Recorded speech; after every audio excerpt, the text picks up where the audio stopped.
අපි කතා කරමු 2024 ඇවිල්ලා තියෙන කුලක් ගාන. හරි. 2024 12 වෙනි රචනා ප්‍රශ්නයට ඇවිල්ලා තියෙන්නේ 2024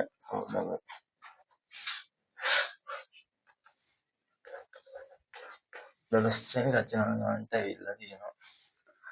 බලමු වෙන රූපයක් දීලා තියෙනවා දත්ත ලකුණු කරලා නැහැ. දත්ත ලකුණු කරන්න ඇති ගොඩක් දුරට. අවුනේ රෝමිලක්කා එකට උඩින් තියෙනවා දී ඇති රූපය ඔබේ උත්තර පත්‍රය පිටපත් කරගෙන සපයා ඇති තොරතුරු එහි ඇතුළත් කරන්න. අපි වෙන රූපයක් දැකගෙන වෙන රූපෙනේ අමුතුයි වගේ එකක් පේන එකක් තියෙනවා. අමුතු නෑ අමුතුයි වගේ පේනවා. මේ දෙකම කැපිලා තියෙනවා. ඊට පස්සේ ওই දෙකම ඇතුලෙන් ගිහිල්ලා තියෙනවා තව එක.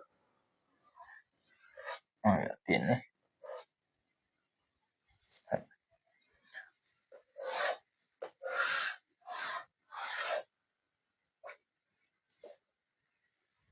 බිත්තර මිලට ගත්තයි. ගැටේවද බිත්තර මිලට ගත්තයි.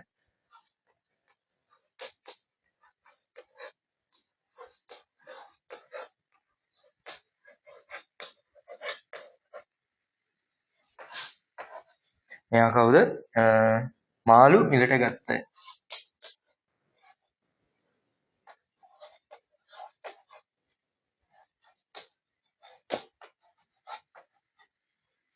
මෙයා කවුද?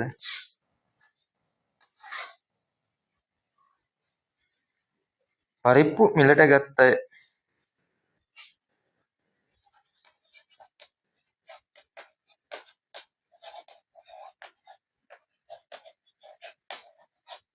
එයා අඳුරු කරලා තියෙනවා නේ. මම ඒකින්ද නිකන් ලාවට අඳුරු කරගන්න. හරි. එයා අඳුරු කරලා. හරි. අපි ගානට ගාන කියනවා උඩින්ම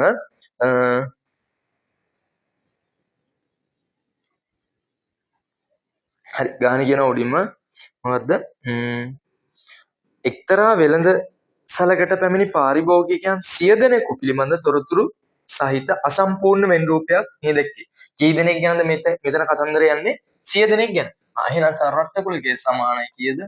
100යි. හරි. සරත්ත කුලකයේ 100යි. හරි. කියනවා තරුවක් තියෙනවා අපිට. එක්ස්ට්‍රා පොයින්ට් එකකින් කියන්නේ මොකද්ද?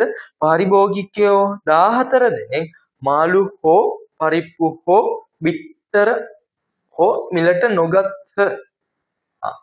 පරිප්පු හෝ මාළු හෝ පරිප්පු හෝ බිත්තර හෝ හරි මාළු හෝ පරිප්පු හෝ බිත්තර හෝ මිලට ගත්තේ නැහැ. එහෙනම් ওই 14 දෙනා මේ කියන කිසිම එකක් මේ මිලට අරගෙන නැහැ නේද? එහෙනම් ওই 14 දෙනා ඉන්නේ එළියේ. ඒක තේරෙනවද? ඊට පස්සේ කියනවා ඒකටම පාරිභෝගිකයෝ 60 දෙනෙක් පරිප්පු මිලට ගත්ත. පාරිභෝගිකයෝ 60 දෙනෙක් පරිප්පු මිලට අරගෙන. එහෙනම් පරිප්පු මිලට ගත්තේ කී දෙනෙක්ද? 60 දෙනෙක්. එහෙනම් පරිප්පු තවම උඩ ලියනවා අපි 60. හරි. ඊට පස්සේ කියනවා අපිට දී ඇති රූපය හරි උත්තරපත්‍රය පිටුවත් යන සපයත් තොරතුරු එහි ඇතුළත් කරනවා. හරි ඇතුළත් කරා. ඊට පස්සේ රෝමිලක්කා එකට යන් අපි රෝමිලක්කා එකේ කියන්නේ මොකද්ද? මාළු බිත්තර සහ පරිප්පු යන භාණ්ඩ වර්ග තුනෙන් එක් වර්ගයක් පමණක් මිලටගත් පාරිභෝගිකයන් සංඛ්‍යාව කීයද? එක් වර්ගයක් පමණක් මිලටගත්තයි කියන්නේ. හරි. මම මේක පොඩ්ඩක් විස්තර කරලා ඉන්නවා. මේකෙදි අපිට කියනවා මෙයා කවුද? මේ තුනෙන් එකක්වත් මිලට ගත්තේ නැති අය. ඒක අපිට දීලා තිබ්බේ කොහොමද? බිත්තර හෝ මාළු හෝ පරිප්පු හෝ මිලට නොගත්ත අය. හෝ කියන්නේ ඔක්කොම නෙනේ. එහෙනම් ඒ කවුරුත් මිලට ගත්තේ නැති අය. හෝ කියන්නේ ඔක්කොම. ඒ කියන්නේ ඒ මේලය දී තිබ්බොත් එහෙම මේලේ තේරුම සිංහල වචනේ නම් හෝ ඒකේ තේරුම ඔක්කොම කියන එක. ඔක්කොම. හරි ඔක්කොම කියන එක. හරි ඔක්කොම. මේ ටික ඔක්කොම මිලදී අරගෙන නැහැ. මේකෙන් එකක්වත් මිලදී අරගෙන නැහැ. එහෙනම් 14 දෙනෙක් ඉන්නවා. හරි. ඊට මේක බිත්තර රවුම ඇතුලේ ඔව් බිත්තර රවුම විතරයි. එහෙනම් බිත්තර පමණක් මිලට ගත්තයි. මාළු රවුම ඇතුලේ මාළු විතරයි. එහෙනම් මාළු පමණක් මිලට ගත්තයි. එයා මාළු රවුම ඇතුලේ ඉන්නවා. පරිප්පු රවුමත් ඇතුලේ ඉන්නවා. එහෙනම් පරිප්පු සහ මාළු පමණක් මිලට ගත්තයි. ඒ වගේම එහෙනම් මේ පැත්ත පරිප්පු සහ බිත්තර පමණක් මිලට ගත්ත අය. මෙයා තුනම මිලට ගත්ත අය. පරිප්පු සහ මාළු සහ බිත්තර මිලට ගත්ත අය. හරි. කියන්නේ රෝමි ඉලක්කම් 1 මාළු බිත්තර සහ පරිප්පු යන භාණ්ඩ වර්ග තුනෙන් එක් වර්ගයක් පමණක් මිලට ගත්ත අය පාරිභෝගිකයන් සංඛ්‍යාව කියනවා. එක් වර්ගයක් පමණක්. එක් වර්ගයක් පමණක් කියන්නේ මෙන්න මෙයයි. හරි. එක් වර්ගයක් පමණයි. මාළු පමණයි. මෙයා බිත්තර පමණයි. ඔය දෙගොල්ලගේ එකතුව තමයි අපෙන් අහන්නේ නේ. එක් වර්ගයක් පමණක් මිලට ගත්තයි. ඉතින් මේ රවුම දන්නවා 60යි කියලා. මේ රවුම් දෙක අපි දන්නේ නැහැ. මේක දන්නවා 14යි කියලා. ඒ ඔක්කොගෙම එකතුව 100ක් වෙනවා. මේ 60යි මේ දෙන්නගේ එකතුවයි මෙයයි 100ක් වෙන්න ඕනේ. එහෙනම් අපි මේ දෙන්නගේ එකතුව හොයාගන්න මොකද කරන්නේ 100න් අඩු කරන්න ඕන මෙයයි 60 ධන 14. හරි. කියන්නේ 60යි 14යි 74යි 100න් අඩු කරන්න ඕන කීයක්ද 74ක්. එතකොට එනවා අපිට උත්තර 100න් 74ක් ගියාම 6ක් ගියා කියන්නේ 80යි 26යි කියලා එනවා. හරි. රෝමි ඉලක්කම් දෙකට යනවා.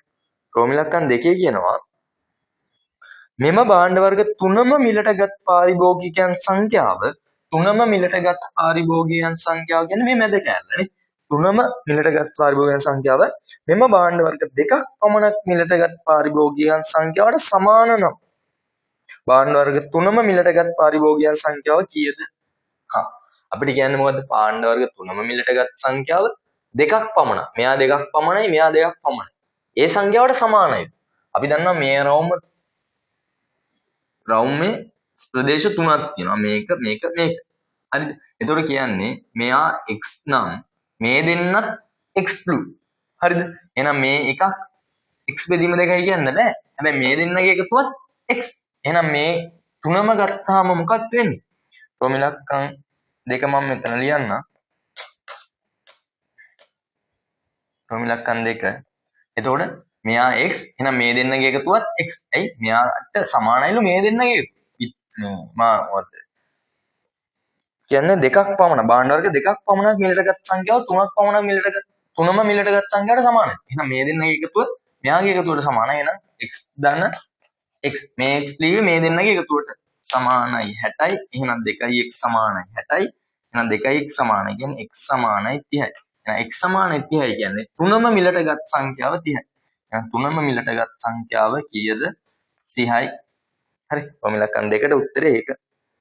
ඊට පස්සේ අපෙන් අහනවා රෝමි ඉලක්කම් 3 හරි. මේක 30යි කියලා දන්නවනේ. මම ඒක ලකුණු කරගන්න. මේක 30යි.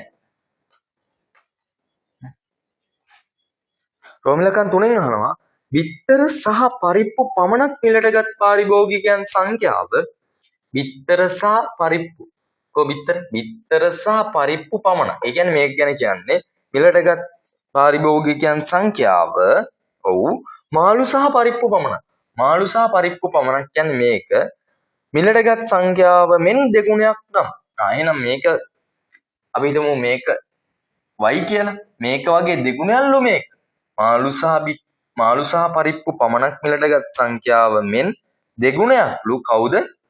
බිත්තර සහ පරිප්පු මිලටගත් සංඛ්‍යාව. එහෙනම් මේක 2y. එහෙනම් අපිට කියන්න පුළුවන් 2y ධන y කියන්නේ කීයද? රෝමි ඉලක්කම් 3ට එනවා මම. 3ට ආපුවම මම ලියන්න පුළුවන් 2y ධන y කියන්නේ කීයද? අර සම්පූර්ණ රවුමම 60යි. එහෙනම් මේක 30යි. එහෙනම් මේ දෙන්නගේ එකතුව 30යි. එහෙනම් 3y කියන්නේ 30යි. එහෙනම් දෙපැත්තම 3ෙන් බෙදුවහම y සමානයි 10යි කියලා එනවා. එහෙනම් අපෙන් අහන්නේ මොකද්ද? බිත්තර සහ පරිප්පු මිලටගත් පාරිභෝගිකයන් සංඛ්‍යාව කීයද? බිත්තර සහ පරිප්පු පමණක් නෙවෙයි. හරි. බිත්තර සහ පරිප්පු. දැන් මම දන්නවා මේ y කියන්නේ 10යි කියලා. මම ඒක දාන්න. මේක 10යි. මේක 20යි. මේක 20යි. හරි. එහෙනම් අපෙන් අහන්නේ බිත්තර සහ පරිප්පු මිලටගත් පාරිභෝගිකයන් සංඛ්‍යාව. කොහොම බිත්තර සහ පරිප්පු. පරිප්පු කියන්නේ මේ රවුමනේ. කියන්නේ පරිප්පු කියන්නේ මේ රවුම. බිත්තර රවුම ඇතුළේ ඉන්න පරිප්පු කැල්ල මේ කැල්ලනේ. ඒතකොට අපෙන් අහන්නේ පරිප්පු සහ බිත්තර. හරි පරිප්පු බිත්තර. එහෙනම් කීයද? 20යි 30යි 50යි. පමණක් නෑ එතන. හරි. හරියට බලන්න. පමණක් නෑ. එහෙනම් 30යි 20යි 50යි. හරි. මේක අහලා තියෙන්නේ 3ට. හරි. පරිප්පු සහ බිත්තර මිලටගත් පාරිභෝගිකයන් සංඛ්‍යාව කියද. ඊට පස්සේ අපි අහනවා මාළු මිලටගත් පාරිභෝගිකයන් සංඛ්‍යාව 52ක්. මාළු මිලටගත් සංඛ්‍යාව 52ක් නම් බිත්තර පමණක් මිලටගත් පාරිභෝගිකයන් සංඛ්‍යාව වෙනවා. බිත්තර පමණක් මිලටගත් පාරිභෝගිකයන් සංඛ්‍යාව වෙනවා. ඉතින් මේක 52යි නම් හරිද? අපිට කියන්න පුළුවන් මේ රවුම 30යි 10යි 40යි. එහෙනම් මේක කීයද? 30යි 10යි 40යි 52ක් වෙන තව ඕන 12ක් 52යි. එහෙනම් මේක 12යි නම් අපි දන්නවා මේ දෙකේ එකතුව තමයි කලින් යවුවේ. නේ? මේ දෙකේ එකතුව තමයි කලින් යවුවේ. මේ දෙකේ එකතුව තමයි මේ 26යි කියලා ගත්තේ. රෝමිලක එකේ ගත්තේ මාළු සහ බිත්තර පරිප්පු යන වර්ණ වර්ග තුනෙන් එක් වර්ගයක් පමණක් කියලා. මෙයා එක් වර්ගයයි මෙයා එක් වර්ගයයි. මේ දෙකේ එකතුව තමයි 26යි කියන්නේ. එහෙනම් මෙයා කීයද? 14යි. 26න් 12ක් ගියාම 14යි. එහෙනම් රෝමිලක්කම් 4ට උත්තරේ 14යි.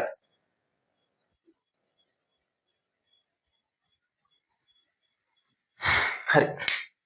අපි ඊළඟ ගානට හම්බෙමු.